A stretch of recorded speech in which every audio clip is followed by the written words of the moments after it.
Good morning, everyone. Just give us a couple of more minutes because we're still seeing people join into the webinar. So maybe at around 10:05 or so, we can start once that settles in.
All right, I think our numbers have settled in. I hope everyone can see the screen and you can hear me clearly.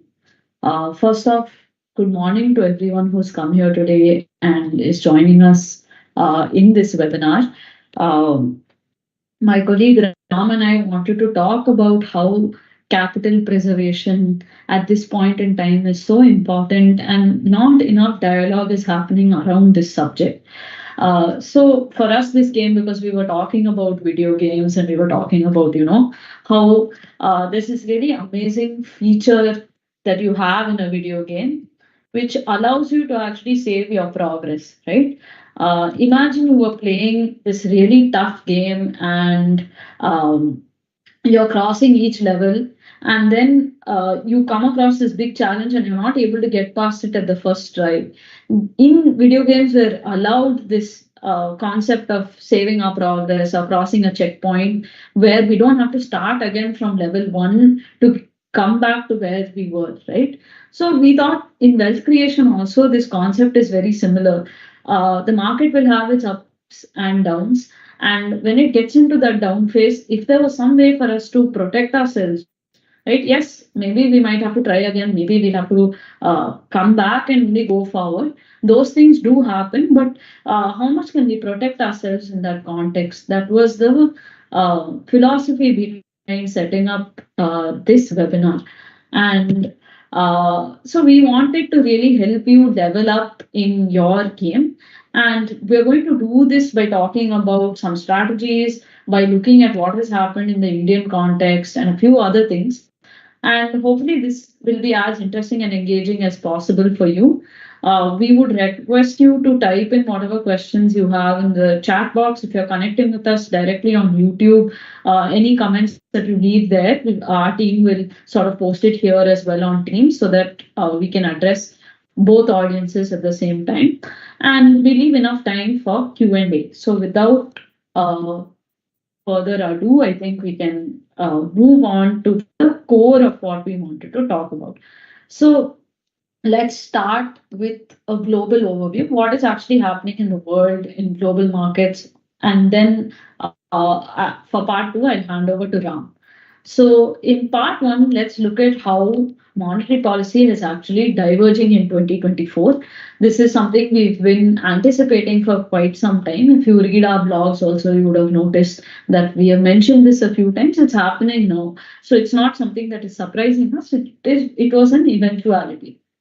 So if we look at how monetary policy was during the pandemic, everybody actually followed a very tight I mean, a very loose policy in the pandemic, primarily because we had to sort of deal with the fact that there was an economic slowdown globally. You had a pandemic, you had people who needed financial support at this point in time. So monetary policy was actually oriented towards supporting that, right? And so if we look at how things were earlier, that was what was happening in 2020, 2021.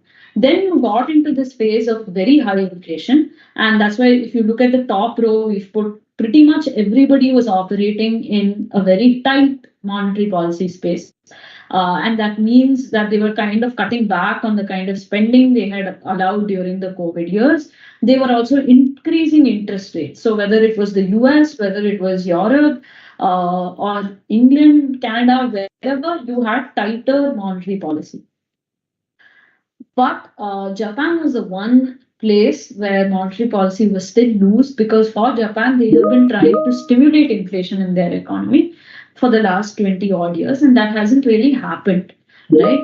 So this COVID boost of like global inflation actually was a positive for Japan in certain ways, and they were not trying to restrict monetary policy at that point.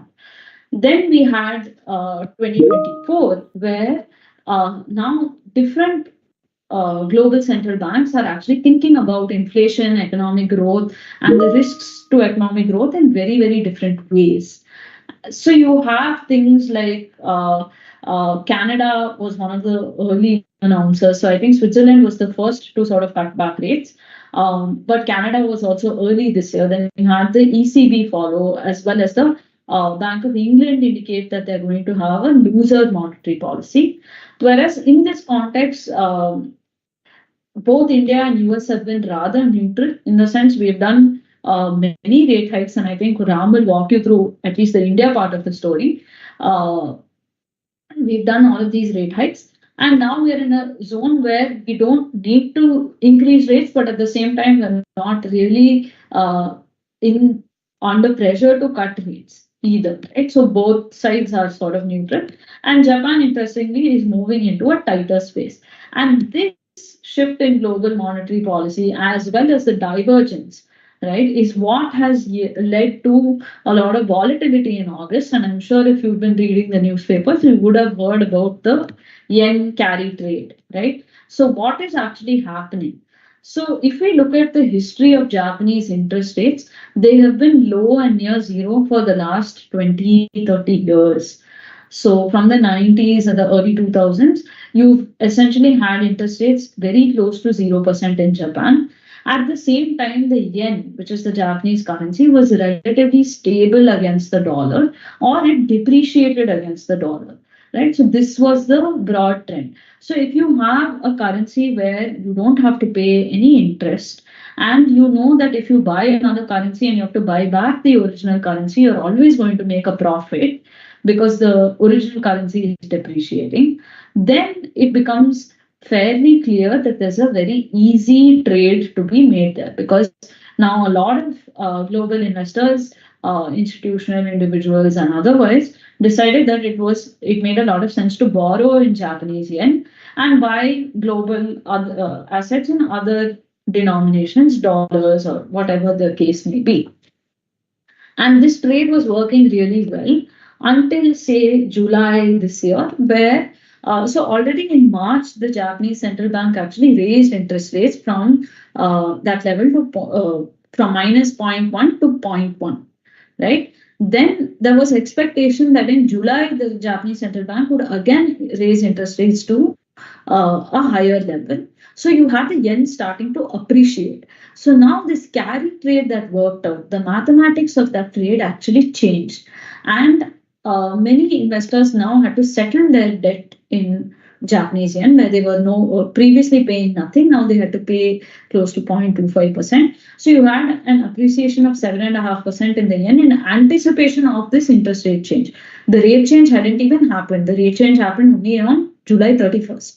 So in August, when investors started to unwind these positions and pay off their debt, that's when you started having this global level of volatility coming.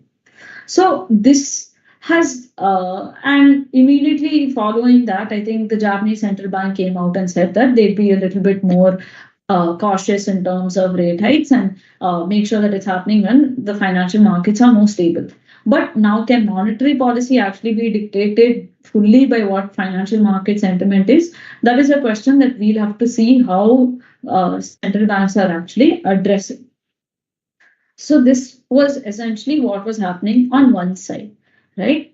And the next big question, at the same time, the news of a US recession started to come in. So let's look at what triggered that conversation. So one is, let's look at two indicators that can give us some sense of what's happening in the US markets on the unemployment side.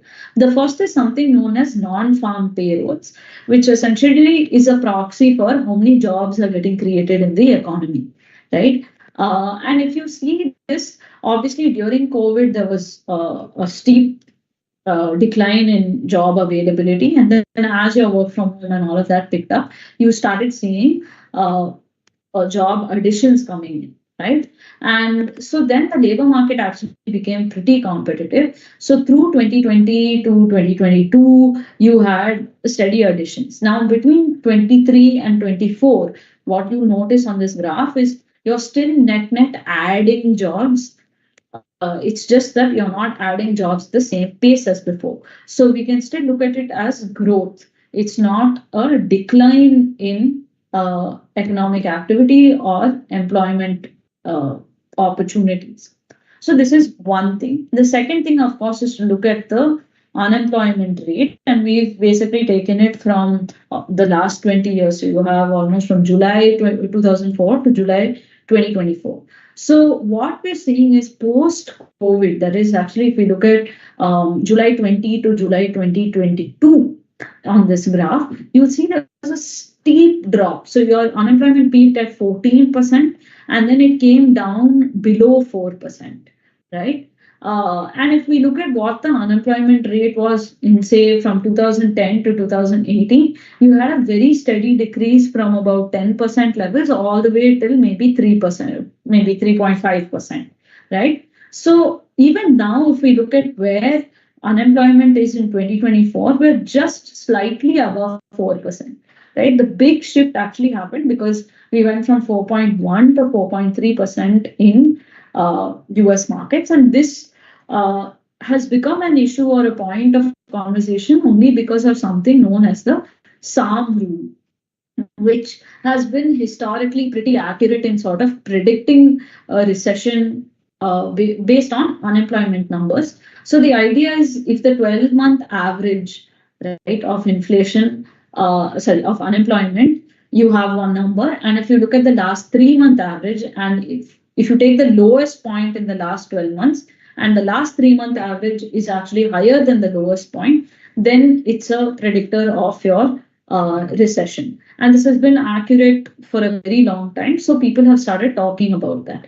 Now, if we look at July data and see what is actually going on there, and we get into the details, we'll realize that the unemployment is not come because there are fewer jobs. It's because the workforce of eligible workers has actually expanded. So it's not that the economy is slowing down, it's that we now have more people who need jobs. So the idea being that we need to differentiate between people being laid off versus people entering the workforce, because those are two separate forces that require two separate interventions.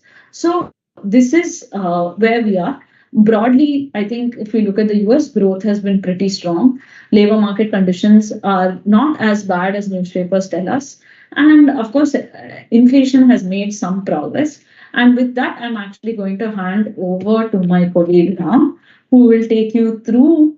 Oh, sorry. I just have one more thing that I wanted to talk to you all about, which is the history of rate cut expectations. And this is because essentially what has happened is every time there's been this talk about the labor markets or unemployment or growth in that matter, there's been an expectation that interest rates have to be cut. So I'm going to show you what, for the September policy that the Fed has, what were the expectations at the start of the year? Almost 80% of market participants expected that US interest rates would be below 4.5% by September. Now, today, standing where we are, that looks very unlikely because our current rate is 5.25 to 5.5% in the US. If we move to, say, March, because in the early part of the year, or rather at the end of last year, the Fed was very dovish, saying that, of course, we'll be cutting rates in 2024. And then with inflation data coming out in January, February, etc., they realized that that has to be pushed a little further down the road. So when we go back to March, you see that maybe 5 to 10% of participants, that is the area under the pink part of this graph, were expecting rates to be below 4.5%. Right? A majority of them were expecting rates to be above 4.5%. And then you had a very small fraction that were expecting rates to be the same, which is the yellow part of this graph. Right? And now if we move to August, again, no one is expecting a 1% rate cut. There is a significant chunk of people, maybe 60% of people, who are expecting rates to be between 4.75 and 5%. Right? So that's maybe like a 0.5% dial back. And then you have another 15-20% who are expecting rates to be between 5.5 and 5.25, which is a 0.25% rate cut from where we are. So there's no one who's not expecting a rate cut, and there's no one who's expecting a 1% rate cut. So that's the level of shift that has happened. So sentiments, as you can see, can change very quickly. And what we need to keep in mind is what are the merit-based drivers for a policy change. So with that, let me hand over to Rham for part 2. Hi all, I assume everyone are able to hear me. I'm going to take you through the story of Indian economic outlook. First, I would like to take you through the inflation of India in comparison with that of US. So, when we look at the drivers of inflation, it's different for both the countries. When we talk about US, the drivers are the post-pandemic spending revenge, wage rate increase, short supply of workers. Yes, the Fed, which is the governing body of monetary policy of US, is more concerned about the inflation rate hike rather than the unemployment or the growth since 2020.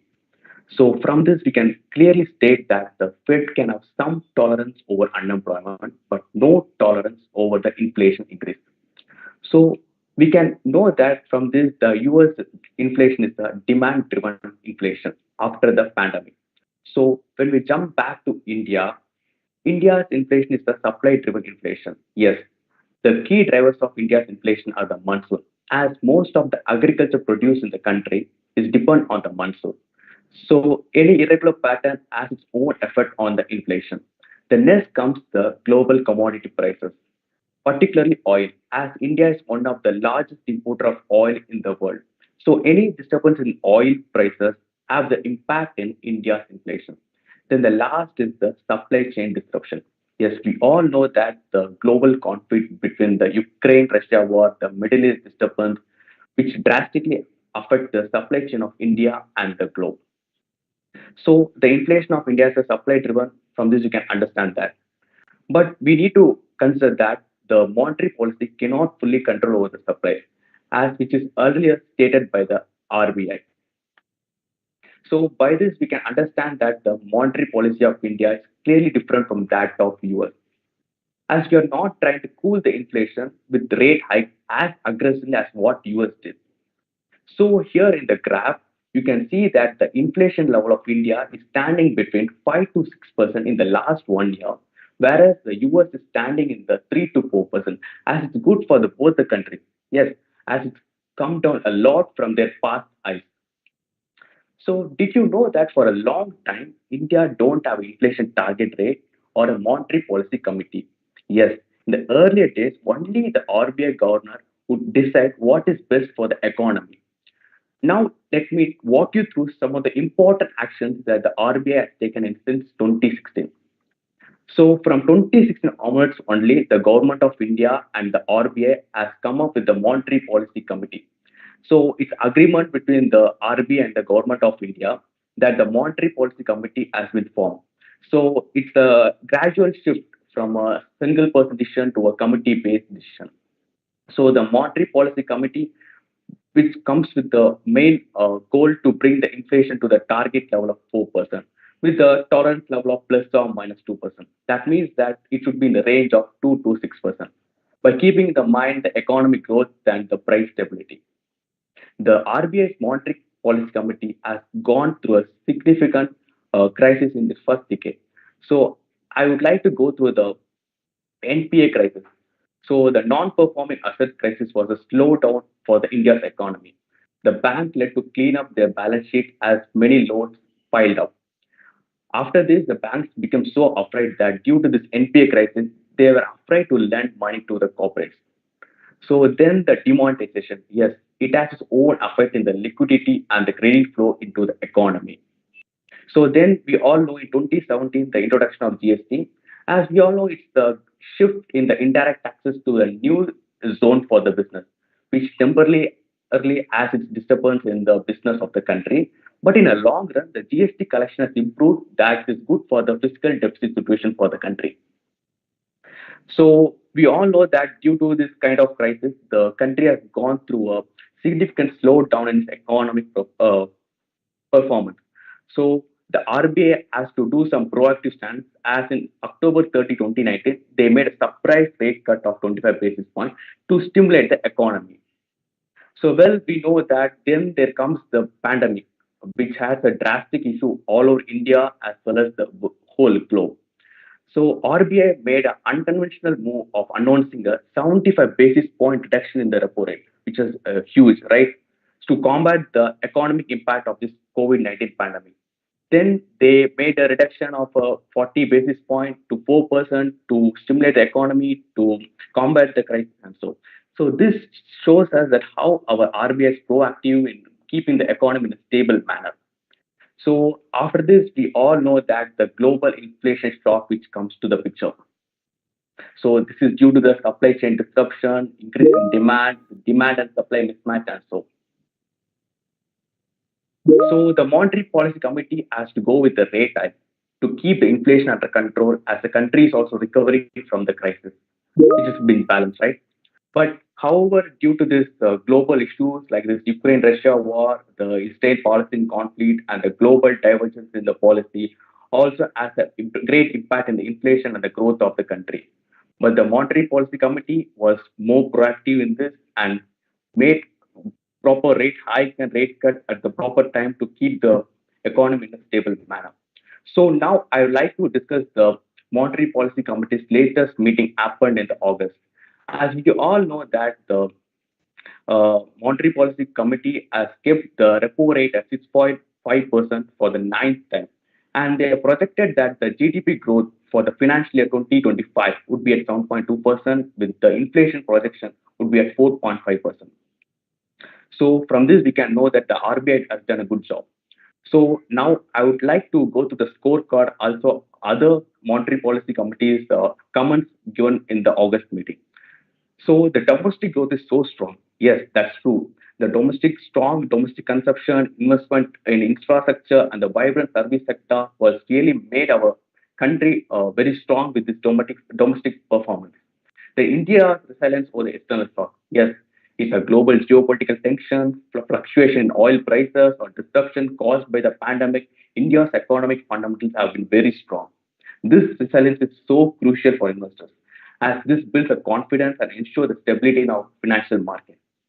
But the uneven pace of the disinflation as the highlights the complexities of managing the inflation in a dynamic and interconnected global economy. But RBI still stand with their targeted inflation of 4%. But here's the positive note for us. Yeah, India's foreign exchange reserve is at all-time high of $675 billion. This provides a strong buffer against external vulnerability. And this is good for the country's growth also. So now I would like to discuss about the DIS and the FIS impact after the JP Morgan Index bond inclusion, India's bond inclusion in the JP Morgan Index. First, when you look at the graph, the FIS have been more positive on including their funds into the Indian debt market. So only in the April month there was the outflow. Remaining all the months, you can see only a positive inflow of the money into the debt market. So since the inclusion of the bond in the index, the FIS inflows are more than 1,38,000 crores. That's a huge number.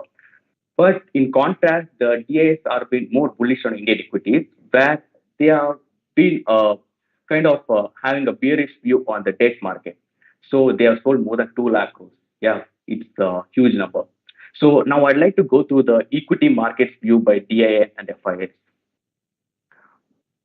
So when we look at the equity, the FIS have been more mixed view on the equity market, but the India's domestic institutions have been more bullish on the equity market.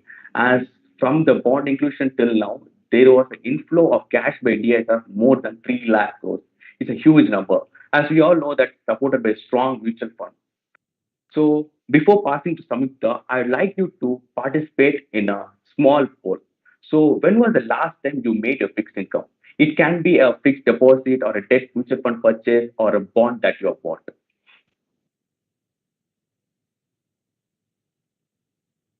You can give your option in the comments. You can just type in whatever your response is into the chat.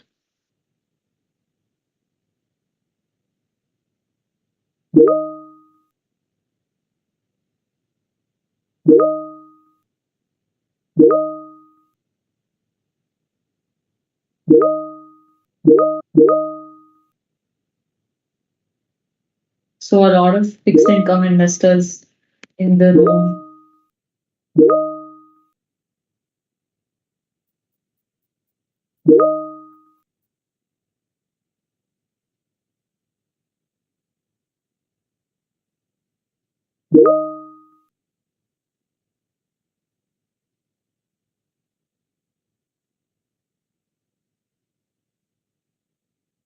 All right. Uh, Very nice. I think this gives us a sense that most people have made an investment in the last 12 months. There are some people who did it at least 3 years ago. And I think there's just one person who was not sure when they made their last investment, right? Today, when we speak to investors, mostly they have not done anything in the last 12 months. And as Ram has shown us, the opportunity is actually quite strong, right? In the last 12 months, you've had interest rates move up, be stable.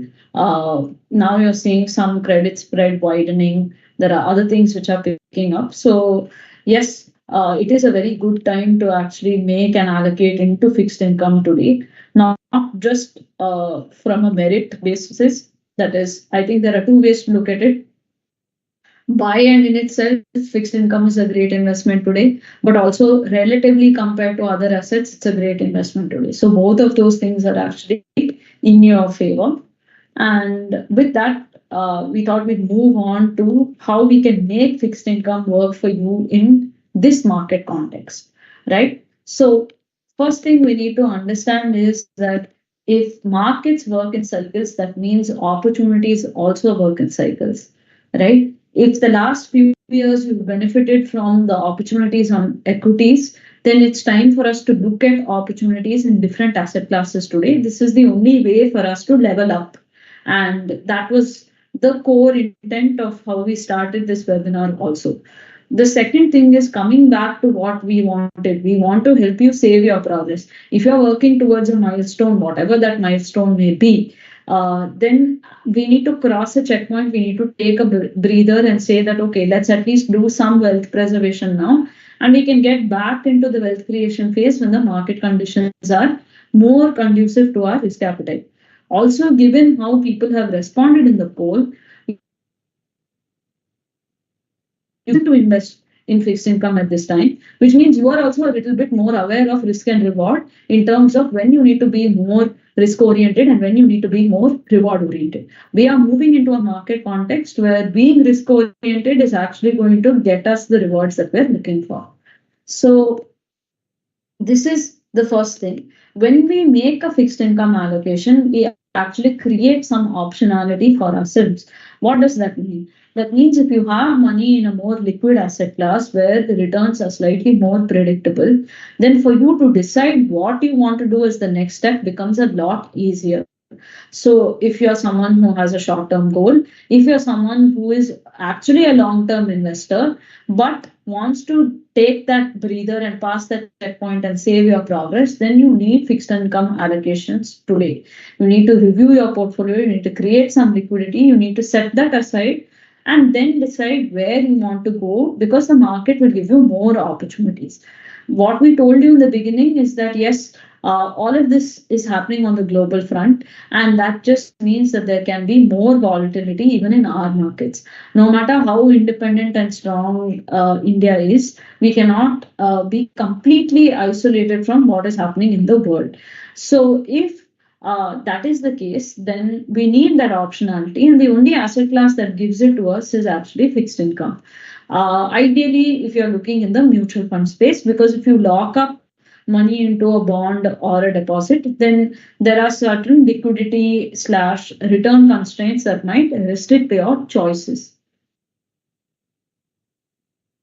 Right? So what is fixed income's role in your portfolio? If we look at the Nifty TRI, which is your total return index, and look at how many times rolling returns have been negative, right, for lump sum investors, and they've taken data from December 1999, about 23% of the time your 1-year rolling returns can be negative.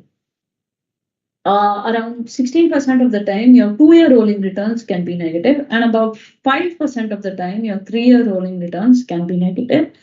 And as your time increases, your rolling returns being negative tends towards zero. So by year 6 or so, your rolling returns will actually get to zero, which means for an equity investor, right? What we hear a lot today is people will come and tell us that, yeah, I have a 3-year timeline. But even in a 3-year timeline, there is a 5% chance that your returns will be lower than what it is. This is not a 5% negative return. This is a return of how often it can be negative, right? So if you're a lump sum investor, this is something we need to be very, very careful about. That we need to prolong our investment horizon to at least 6-7 years. That's where we have reasonably more comfort in not having this kind of negative return from equity. We also need to be conscious of the fact that there is a need to come back at a point where valuations are more favorable for the investor. Right? So again, looking at the role that fixed income can play for you, the first is in terms of being a risk reducer in the portfolio.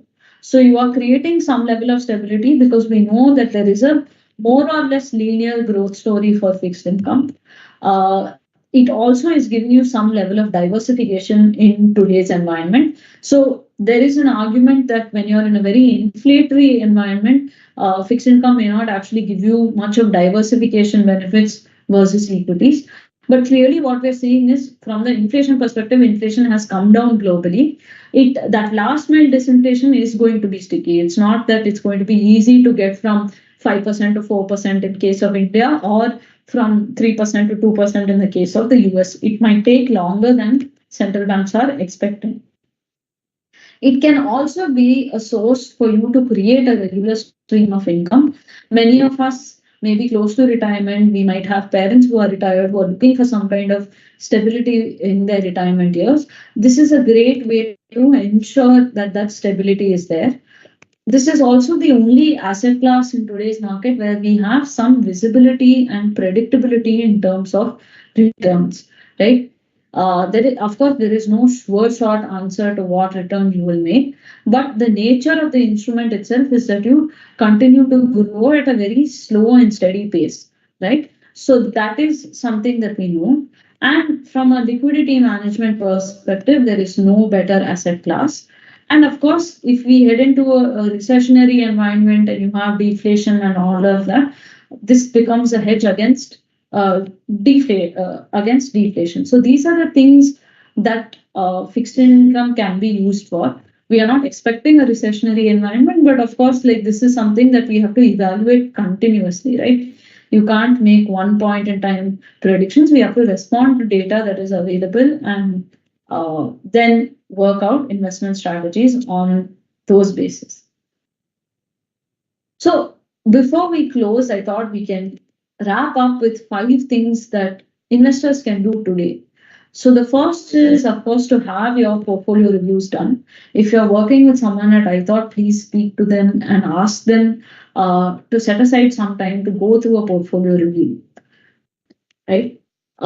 Then the second thing is, through this portfolio review, or even if you're doing it independently, book some profits and create that liquidity and manage that liquidity.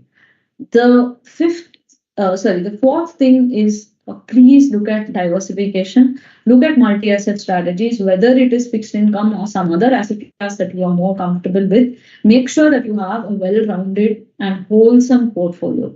Concentrating all of your wealth in one asset class today is not the solution.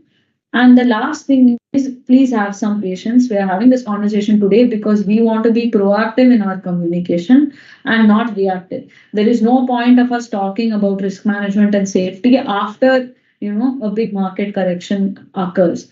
We want to empower investors to make better decisions at the right time. So please be patient. If the market goes up, don't think that you've made the wrong choice. Do believe that there is a lot of merit in having some risk management in your portfolio even today. And of course, like we said, if markets work in cycles or opportunities work in cycles, you see where you have to cycle into. That is what we'd like to leave you with. And with that, let's open up for Q&A today. So I think there are already some in the chat box as well as in the Q&A segment. So let me take a look at those first.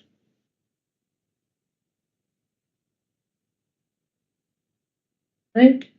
So on the chat, we have a question from Mr. Jagdish saying, what percentage of allocation towards fixed income?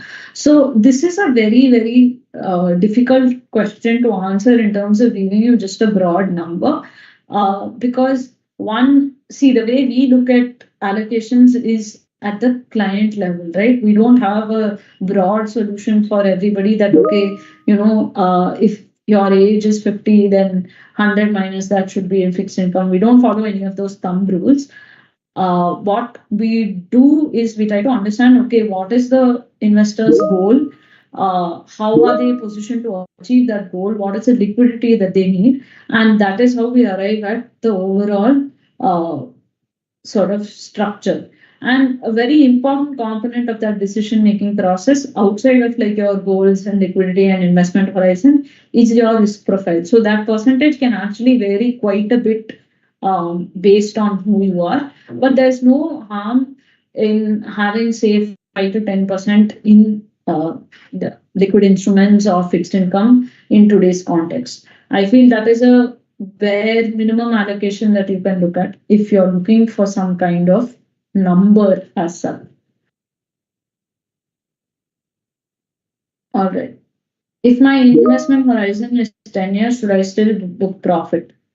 Yes, see, this is again something that we need to understand, right? So one is, of course, your investment horizon needs to be long, and that's great. But you also need to understand cyclically where are we in terms of valuations, where are we in terms of risks.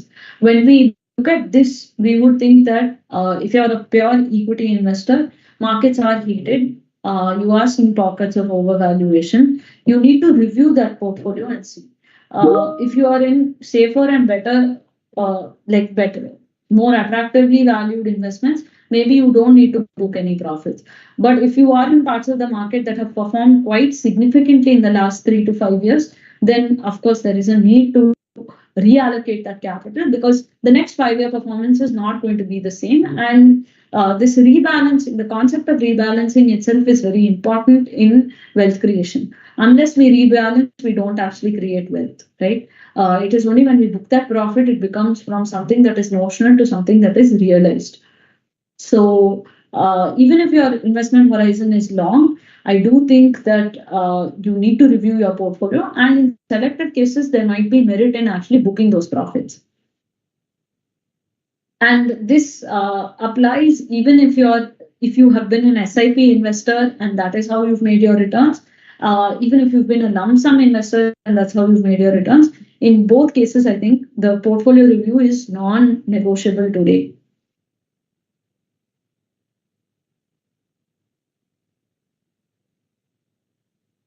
So if we take out money when we have to pay, and then we have to pay long-term capital gains, and then again put it in a debt instrument, the gain, this is again tax. Do you think it is worth it?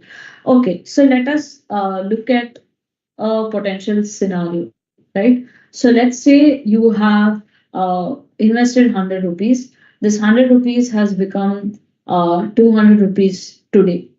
So if you book that profit fully, you have to pay capital gains on 100. Today, assuming all of those returns are long term, you will probably pay 12.5 rupees as long term capital gains, correct? On that 100 rupee profit.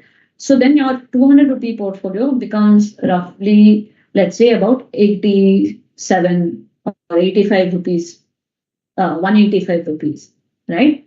Now this 185 rupees is going to grow at 5-6%. So see, we are not going to make the same level of profit. I think sometimes when people are doing this math, they think that I'm going to again make 100 rupees on debt. It doesn't work that way. It's not a return oriented instrument. So proportionally, your capital gains will also be much less.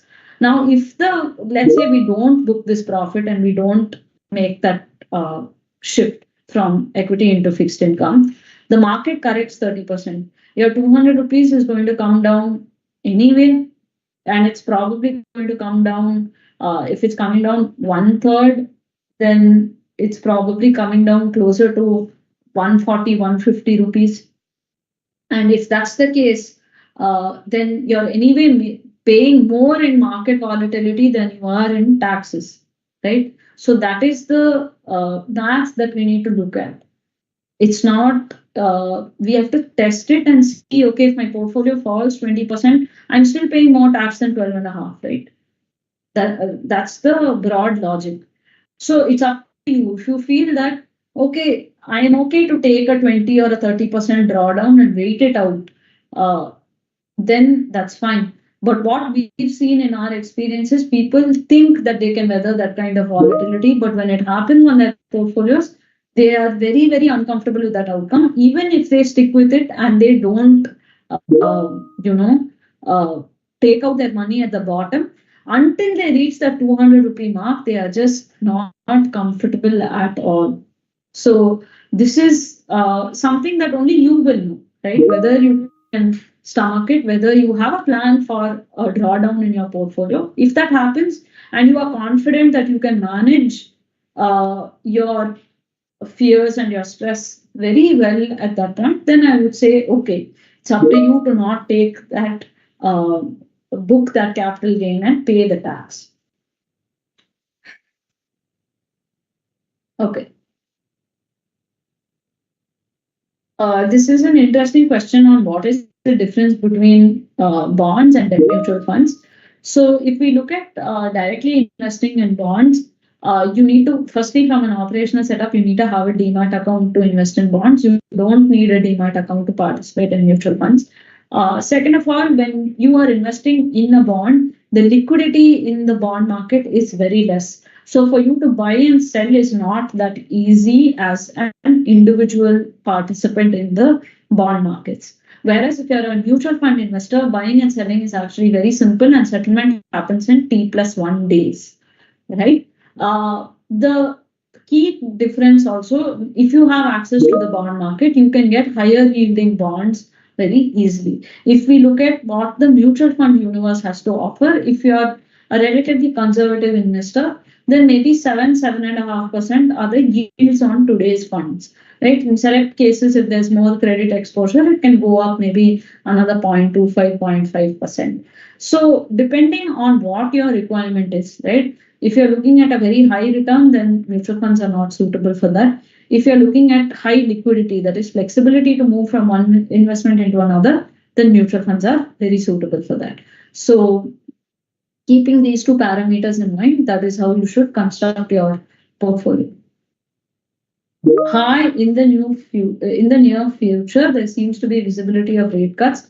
Does this mean that fixed income interest rates will also come down? Kindly correct me if I'm wrong.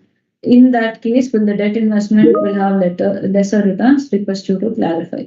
So if we look at India as of now, there is no rate cut visibility, right? Because the RBI has been very clear. Yes, there has been disinflation. That is, we have come from higher levels of inflation to maybe around 5%, but we still need to get to 4%. 4% is the target. It is not, the band is 2 to 6%. We are in that band, but we need to get to 4%. We've not been at 4% for a very, very long time.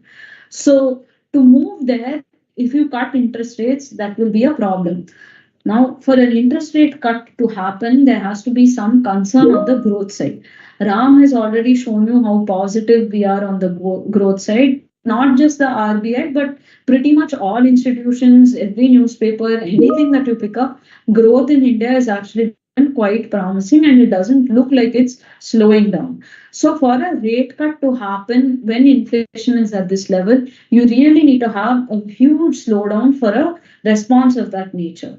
So we don't have visibility into rate cuts. That is where we are in today's context. So definitely, I think if you're making an investment today, you don't have to worry about that. If you are worried that, okay, maybe not today, but 6 months down the line or 12 months down the line, it's anybody's guess, right, where interest rates will be. If that is bothering you, then today look at 3-year FD rates. That level is actually pretty attractive. You can talk to whoever is helping you with your investments and look at fixed deposits where you can lock in that return. It's not that 1 year later they will reduce your FD rate. If you are in a more open-ended investment like a debt fund, yes, there can be a change in your returns if the interest rates come down. But in our view, that we don't actually have visibility into that. So we still feel it's a good time to participate even in open-ended structures. Second thing that you can do is you can look at when the spreads widen a little bit in terms of duration, and then you can try to layer into an investment that benefits when interest rates come down. That is your third option. So I think these are all different ways that you can plan your fixed income investments, and these are all different layers that you can have. And we have been talking about this continuously through the year as well. Okay. So another question, is it good to park the fund in gold, please, considering the current financial scenario? And do you think when market comes down, will gold increase so that we can enter the equity? Is it okay? Interesting question. Actually, my colleague Vibhu and I are going to be talking about this gold as an investment opportunity in another 10-15 minutes. You can join us for that webinar also if you want some more insights. See, only thing that I will warn is what you have in gold. See, gold and debt are separate investments, right? Gold is more volatile than fixed income. That is for sure. Which means that on a day that the market corrects, and we have seen this also because typically when margin calls, etc. happen, everything gets sold, which means it's not necessary that the day that the market corrects, you can sell gold at a profit and then this thing. The long-term trend for gold is very positive. but in the short run you can have volatility. So as an alternative to debt, I would not suggest it. As a complement to your portfolio, definitely please consider precious metals. There is a lot of merit in having that in the portfolio. Gopi, do we have any questions from YouTube? Let me just put our contact details here. uh, you can just drop a message to this number, and someone will be assigned to you and they can talk to you about how we can review your portfolio and how we can guide you through this journey of wealth creation. How to switch some part of equity fund profit into debt fund. That's pretty simple. I think it's just a matter of units, right? So if you know that, let's say you have uh, an investment of 1 lakh and you want to switch 50% of that, you can just switch that amount. I think most platforms should be able to do that, give you that option of doing that switch based on amounts or units which can be calculated. That's not a problem. So just to shout out, if there's anybody else who wants to write to us, then please do either you can email us at info@milestonestowealth.com, or you can send us a WhatsApp message on 9677000613, and we'll be able to get in touch with you.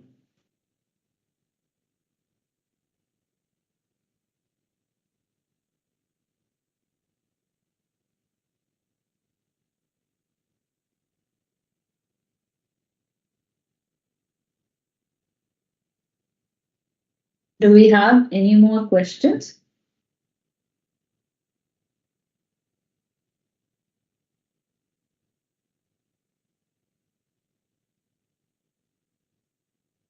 Gopi, anything from YouTube?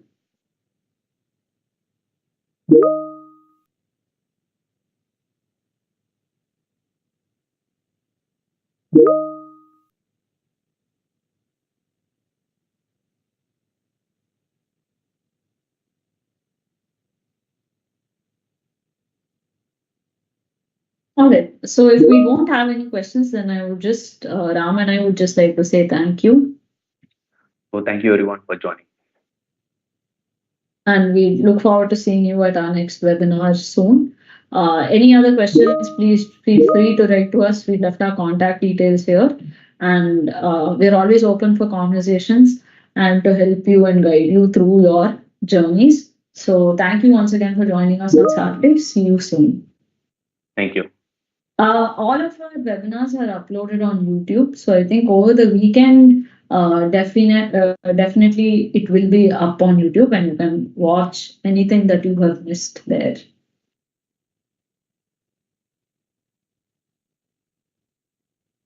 Thank you so much.